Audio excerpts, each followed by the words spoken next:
E tani të dashur shikues, erdhi koha të realizojmë edhe intervistën e parë për ditën e sotme.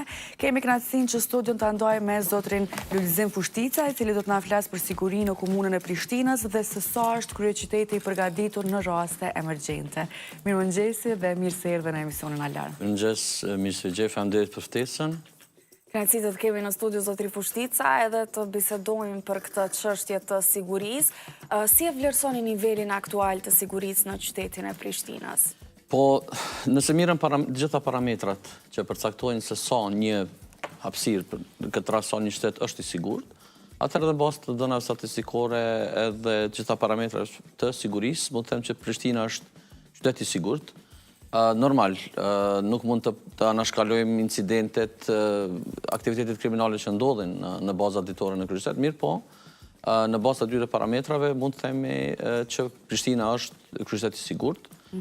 Kjo vije edhe në pah edhe, të them edhe, të gjitha ato, të them informatat këtyse që kemi edhe nga qytetarët, po edhe nga vizitorët që vizitojnë, një numër madh i vizitorëve që kohëve të fundit e vizitojnë kryeqytetin, kemi një të themi informat këtyse që kryeqyteti është i sigurt, por dihen disa parametra që janë në fushën e sigurisë që thjesht kërkojnë angazhim më të madh dhe kërkojnë përmirësim, dhe këto në sektorin e sigurisë janë shumë ato aktivitete që përcaktojnë se sa një qytet është i sigurt, pra kemi edhe trafikun, komunikacionin që shumë shpesh herë është i rënduar në kryeqytet që bie edhe në fushën e sigurisë, aksidentet e trafikut, por kemi përmirësime e kohëve të fundit që realisht menaxhmenti i kryeqytetit është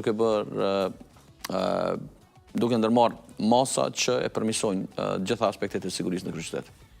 Po cilat janë përgjegjësitë kryesore të drejtorisë për siguri dhe emergjenca në Prishtinë? Po drejtoria për siguri dhe emergjenca e kam thënë edhe merret është relativisht tash një drejtori e re, është 2 vite që është krijuar, pra jemi krijuar në vitin 2023 dhe si pasojë e nevojës që kryeqyteti të ketë një drejtori e cila do të bëjë koordinimin e gjitha agjencioneve të sigurisë dhe të emergjencës në mënyrë që të sigurojmë hapësirat publike, të sigurojmë një ambient të sigurt për qytetarët e kryeqytetit.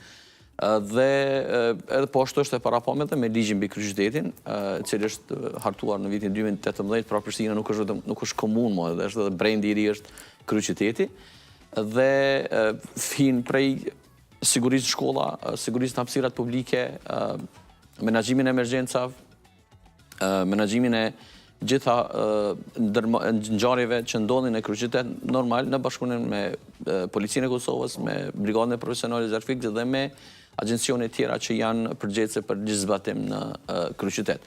Pra është një gamë e gjerë aktiviteteve që Drejtoria për Siguri dhe Emergjenca i ka në përgjithësi, të cilat shpresoj që edhe qytetarët gjatë këtyre 2 vite i kanë vërejt në punët që Drejtoria për Siguri dhe Emergjenca i ndërmerr në bazat ditore. Është një drejtori që për 24/7, është një drejtori që nuk kemi ditë pushimi.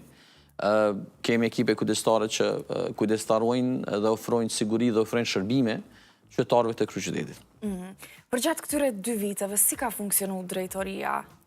Çfarë vështirësi keni pas? Cilat kanë qenë gjërat kryesore që jeni përballë? Po gjërat kryesore fillimisht ka qenë si çdo drejtori e re, jemi përballë fillimisht me mungesë të kapaciteteve në burime njerëzore, burime të cilat gjatë këtyre 2 viteve kemi rrit, kemi marrë staf të ri, të cilat janë të gatshëm të dhënë kontributin e tyre në fushën e sigurisë.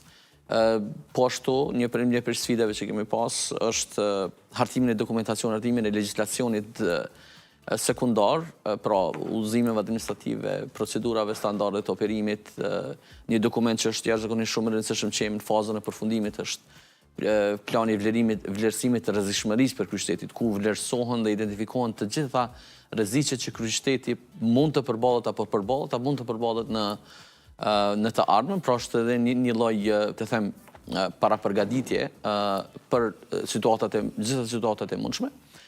Kemi pas problem normal edhe sfidë edhe me ngritjen e kapaciteteve të brigadës profesionale të Zjarfikëve, një brigadë që ka pas mungesë të stafit, ka pas të mungesë pajisjeve dhe të mirëqenies në përgjithësi, dhe po ashtu jemi përballë edhe me krijimin e standardeve procedurave që mëtojnë ngritjen e sigurisë. Po ashtu, gjatë këtyre 2 vite kemi bërë përparim në ngritjen e qendrës operative emergjente, një qendër që punon 24/7, që operon në kuadër të drejtorisë dhe mirëpret dhe pret thirrjet e qytetarëve në çdo kohë, pra 24/7, dhe i adreson ato tek institucionet përgjithëse. Pra është bërë një punë, të them punë e madhe. Kemi hartu dokumente, kemi përgatitur, kemi intervenu vetëm vitin e kaluar. Drejtoria për Sigurinë dhe Emergjenca ka koordinu dhe menaxhu mbi 4.000 intervenime në kryeqytet. Pra, kur po them kryeqytet, po mendojmë për komunën e Prishtinës me gjitha hapësirat dhe fshatrat që ka, mbi 23 fshatra, të cilat e kanë pas, të them, një problematik të theksuar posaçërisht vitin e kaluar me numrin e madh të vërshimeve, zjarreve fushore që jemi përballë edhe këtë vit, në fillim këtij vitit, dhe më mërmendje që puna dhe rezultati punës tonë është parë dhe është i prekshëm në çdo anë të kryeqytetit. Po, me që jemi në prag të verës, cilat janë ato rreziqet më shpeshta që i kanosën qytetit gjatë kësaj sezone? Po, ne edhe vetëm se kemi filluar të bëjmë para përgatitjet, dhe kemi hartu planin e përgatitjes edhe për sezonin e verës. Kryesisht rreziqet kryesore që kanë qenë dhe, po them prap, bazuar në të kaluar, në 2 vitet e kaluara, me atë që kemi përballë, kanë qenë vërshimet apo shfaqjet ekstreme të motit, të cilat nuk kanë qenë të zakonshme për trevat tona. Kemi pas probleme shumë të mëdha dhe edhe parashikojmë që të kemi probleme edhe me zjarre fushore dhe malore, për shkak të mospërgjegjësisë dhe moskujdesit të qytetarëve në përgjithësi. Parashikojmë dhe jemi të përgatitur edhe për aspektet e përgjithshme të sigurisë në komunikacion. Normal, me ardhen e verës kemi numrin e rritur të bashkëdhetarëve, të cilët paraqesen në një sfidë në menaxhimin e këtyre rasteve emergjente. Po ashtu dhe kemi një numër të madh të aktiviteteve kulturore, sportive që Prishtina është një koqire, duke filluar nga festivalet e verës, tash që vijnë festat e qershorit, Sunny Hilli, gjitha këto janë ato që e rëndojnë dhe paraqesin sfidë për institucionet e sigurisë, përkatësisht për drejtorinë që t'i menaxhojë gjitha këto aktivitete në bashkëpunim me institucione tjera përgjithëse që janë në këtë fushë. Po si bashkëpunoni me institucionet e tjera përgjithëse të sigurisë dhe kryesisht Policinë e Kosovës? Me Policinë e Kosovës në gjitha institucionet tjera bashkëpunimi është ditor. Të themi, ne kemi kërkuar edhe më herët që të krijohet Drejtoria e Policisë së Kryeqytetit, e cila është kriju. Është Drejtoria e Policisë së Kryeqytetit, e cila realisht operon në Prishtinë, dhe si e tillë mandatin e ka në kuadër të kryeqytetit, në kuadër të Prishtinës. Është rritur numri i policëve, bashkëpunimi i kemë forumet e ndryshme, por bashkëpunimi është ditor, takime ditore, koordinime ditore, pra të them jemi si një shtëpi, nuk kemi të them kufizime sa i përket këtyre koordinimit, po ashtu edhe me institucione tjera, por të them vlen të theksohet se kemi edhe forume tjera që është edhe Këshilli i Kryeqytetit për siguri, i cili mblidhet në spaku 2 herë në muaj. Sipas nevojës mund të takohemi edhe më shpesh dhe i adresojmë të gjitha çështjet e sigurisë në kryeqytet, marr parasysh normal nevojën e qytetarëve dhe marrim informatën këtyse nga qytetarët dhe i adresojmë ato në kohë reale sa shpejt që mundemi. Por pra po themi që marr parasysh që Prishtina si kryeqytet është edhe një kuqir i pjesës më të madhe të infrastrukturës kritike. Këtu kemi edhe qeverinë, kemi presidencën, parlamentin, sistemin bankar, sistemin energjetik. Kjo paraqet normal edhe një barë shtesë për institucionet e sigurisë, përkatësisht për drejtorinë, që të përkujdeset për mirëqenien dhe sigurinë e gjitha këtyre institucioneve në bashkëpunim me të tjerët. Po si mundet me u vëdësua edhe qytetarët që me bashkëpunu më mirë në raste të rrezikut? Po, ne kemi fillu, me këtë rast duhet falemnderoj edhe misionin e KFOR-it, ne kemi një bashkëpunim shumë të mirë dhe me KFOR-in, kemi takime të rregullta me KFOR-in dhe kemi nisur një kampanjë, një fushat të vëdësimit të qytetarëve, me spotet të ndryshme televizive, me broshura, kryesisht në vëdësimin e qytetarëve fillimisht për rrezikun nga zjarre, si të intervenojnë, si të sillen, cilat numrat të telefonit duhet të adresohen, por edhe që t'i njoftojmë qytetarët se disa për këtyre veprime janë vepra penale. Një gjë të mirë kemi bë, tash së fundmi kemi përfunduar edhe strategjinë për sigurinë në shkolla, i cili është një aspekt jashtëzakonisht i rëndësishëm dhe mëse nevojshëm e domosdoshëm për kryeqytetin që adresoj këtë problematik, por prap po them një prej atyre elementeve që ne jemi gjithmonë mirënjohës, janë edhe mediat, edhe televizioni ATV, që çdo herë i jep hapësirën e mjaftueshme që ne ti apelojmë dhe ti adresojmë qytetarët për çdo rrezik. Po ashtu, ne në bashkëpunim edhe me Institutin Hidrometeorologjik dhe me institucionet tjera marrim informata në kohë reale dhe i paralajmërojmë qytetarët për çdo rast rreziku që mund të paraqitet.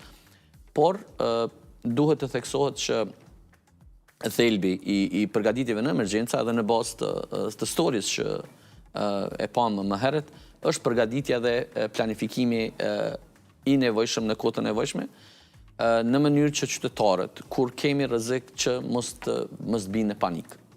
Ajo është me rëndësi, se ne mund të përballemi me situatat të ndryshme, por qytetarët duhet të jenë të informuar dhe të përgatitur se si të reagojnë në raste të tilla.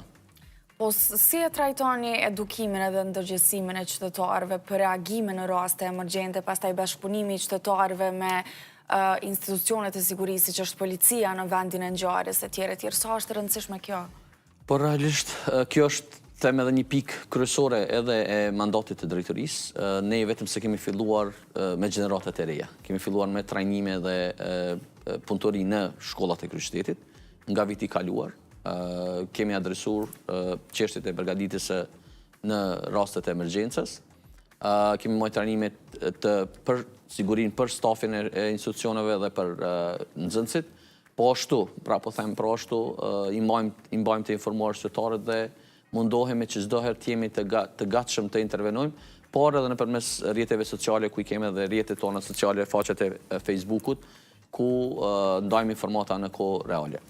Vlen të theksohet një gjë shumë e rëndësishme që përfatikeqësisht në Kosovë nuk e ka marrë aq shumë, ta them edhe këtë vëmendjen mediatike dhe ndoshta është anashkaluar edhe për shkak të situatave të ndryshme që Kosova është përballu, por Bashkimi Evropian Rishtazi në muajin mars ka hartuar strategjinë për përgatitjen në rast të menaxhimit të emergjenca dhe është një strategji e parë e llojit të tillë për Bashkimin Evropian, ku edhe komisionerja për menaxhimin e krizave në Bashkimin Evropian ka bërë apel edhe shteteve të Bashkimit Evropian që qytetarët të jenë të gatshëm dhe të kenë pak 72 orëshe në rast të emergjencave të ndryshme, duke mos anashkaluar për shembull edhe sulme të ndryshme terroriste apo dhe luftat. Pra, Bashkimi Evropian normal që ka strategjinë dhe është përgatitur dhe i njofton qytetarët dhe i përgatit qytetarët për rast të këtilla. Përfatikeqësisht tek ne ende nuk i kemi një strategji të tillë apo një përgatitje të tillë nga niveli qendror. Niveli i kryeqytetit mund të bëj atë sa është e mundur në kuadër të mandatit të tij, por prap po them se duhet që menaxhimin e emergjencave, menaxhimin e krizave ti jepet një hapësirë pak më e madhe dhe qytetarët të jenë të gatshëm të reagojnë dhe të jenë të vetëdijshëm se çka dhe si të sillen në raste të tilla. Po për fond një mesazh shkurtimisht për krejt qytetarët në lidhje me ruajtjen e sigurisë dhe me reagim në raste emergjente. Po, pra po them, një gjë shumë e rëndësishme, qytetarët duhet të bashkëpunojnë, duhet të raportojnë çdo aktivitet dhe apo çdo dukuri negative, të jenë të gatshëm të bashkëpunojnë me institucionet e sigurisë, të raportojnë dhe të bashkëpunojnë. Prap është një gjë e tillë se ende duhet krijohet një kulturë e raportimit, një kulturë e bashkëpunimit me institucionet e sigurisë. Është shumë më mirë se sa ka qenë më herët, por ne duhet edhe ne si institucione që të jemi pranë qytetarëve, të informojmë qytetarët dhe të përgjigjemi kërkesave të tyre. Zotëri Fushtica, të falenderojmë shumë për krejt informacionet që i dhe për ne dhe për shikuesit tonë, edhe ju urojmë shumë suksese në punën tuaj. Faleminderit shumë, edhe unë faleminderit dhe me këtë rast edhe një herë, ju falenderoj për mundësinë dhe hapësirën që t'i adresohemi audiencës që t'jenë sa më të informuar. Faleminderit shumë, kënaqësi të kishim në studio dhe uroj që të shihemi edhe herave të tjera. Vetëm për gjërat mira. Për gjërat mira çdo herë. Faleminderit shumë. Kurse tani më së dashur, shkuar se ndjekim një material që tregon për benefitet e të ushqyerit me mish pule, që të kthehemi me CEO e Balkan Foods,